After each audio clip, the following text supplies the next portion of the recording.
दिलचस्प बात यह है कि जिस जर्मन शहर इंगोस्ताद में इल्यूमिनाती की शुरुआत हुई थी, वहां ही इसे भुला दिया गया। इस शहर को आज लोग ब्रिटिश लेखिका मेरी शेली के उपन्यास फ्रैंकस्टीन की वजह से ज्यादा जानते हैं। मेरी ने ये उपन्यास 19वीं सदी में लिखा था। इसकी कहानी इंगोस्ताद पर आधारित है। अगर इल्यूमिनाती के किसी निशान की बात करें तो आज इसका जिक्र प्रोफेसर एडम विसॉप्ट के घर के बाहर लगी नाम की पट्टी पर ही है। ये इमारत शहर के छोटे से बाजार में स्थित है। इसे इल्यूमिनाती की खुफिया बैठकों का अड्डा बताया जाता है। इसके अलावा शहर के अजायवर घर में प्रोफेसर एडम विसॉप्ट की लिखी एक किताब भी है। इसमें प्रोफेसर विसॉप्ट ने बताया था कि उन्होंने इल्यूमिनाती की स्थापना क्यों की, इसका मकसद क्या है। उनके हाथ से लिखी ये किताबें आज भी म्यूजियम में सुरक्षित रखी है, हालांकि इसके पन्ने के रंग उड़ चुके हैं।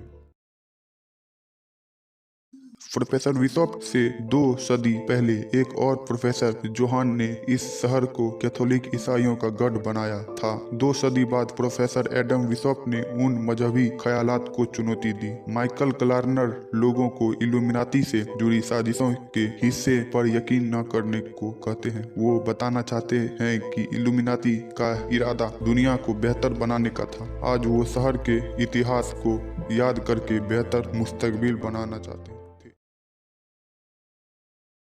इन्हें हुक्मरानों का पापों के आगे झुकना भी पसंद नहीं था। वो सत्ता में जनता की भागीदारी चाहते थे। प्रोफेसर विसॉप्ट ने इल्यूमिनाती की शुरुआत अपने कुछ छात्रों के साथ की थी। धीरे धीरे संगठन में और लोग भी जुड़ने लगे। उनके इकलाम्बी बातों से बहुत से लोग मुतासिर थे।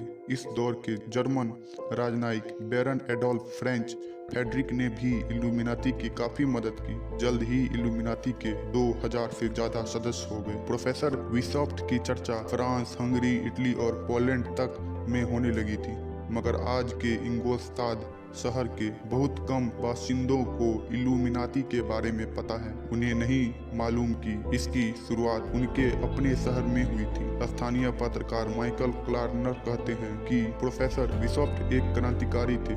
वे इंसानों को बेहतर बनाना चाहते थे। वो दुनिया को बेहतर बनाना चाहते थे। वो चाहते थे कि समाज बदले, लोगों को बेहतर सरकार मिले।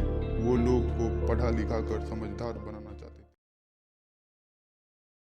वो इसका कोई पता ठिकाना नहीं बता पाती। कुछ लोग दावा करते हैं कि फ्रांस में 18वीं सदी में हुई क्रांति के पीछे भी इल्यूमिनाती ही थे। बहुत से लोग अमेरिकी राष्ट्रपति जॉन कैनेडी की हत्या में भी इल्यूमिनाती का हाथ मानते हैं। वही कई तो ये भी कहते हैं कि 2001 में अमेरिका पर हुआ 9/11 का हमला भी इल्यूमिनाती का हाथ था। हाल के कुछ सालों में डैन ब्राउन के उपन्यास एंजल्स एंड डेमन्स की वजह से इल्यूमिनाती सुर्खियों में रहे हैं। इस उपन्यास पर हॉलीवुड में फिल्म भी बनी। ब्रिटेन की विंचेस्टर यूनिवर्सिटी के प्रोफेसर माइकल वुड कहते हैं कि आज ज्यादातर लोग मजाक में ही इल्यूमिनाती का जिक्र करते हैं। इस पर यकीन कोई संजीदगी से नहीं करता। ये एक खास तरह का मानसिकता भर है ताकि साजिशों की तमाम थ्योरीज को